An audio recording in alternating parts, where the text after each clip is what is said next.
Journey of the Magi.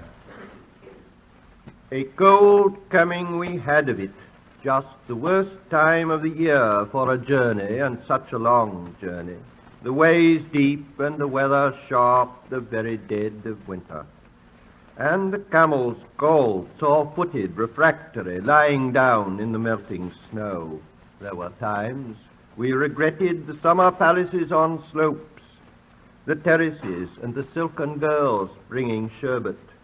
Then the camel men cursing and grumbling and running away and wanting their liquor and women, and the night fires going out, and the lack of shelters, and the cities hostile and the towns unfriendly, and the villages dirty and charging high prices. A hard time we had of it. At the end we preferred to travel all night, sleeping in snatches, with the voices singing in our ears, saying that this was all folly. Then at dawn we came down to a temperate valley, wet below the snow line, smelling of vegetation, with a running stream and a watermill beating the darkness, and 3 trees on the low sky, and an old white horse galloped away in the meadow.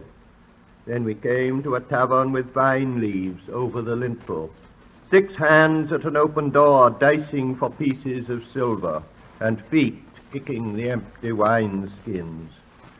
But there was no information, and so we continued and arrived at evening, not a moment too soon finding the place. It was, you may say, satisfactory.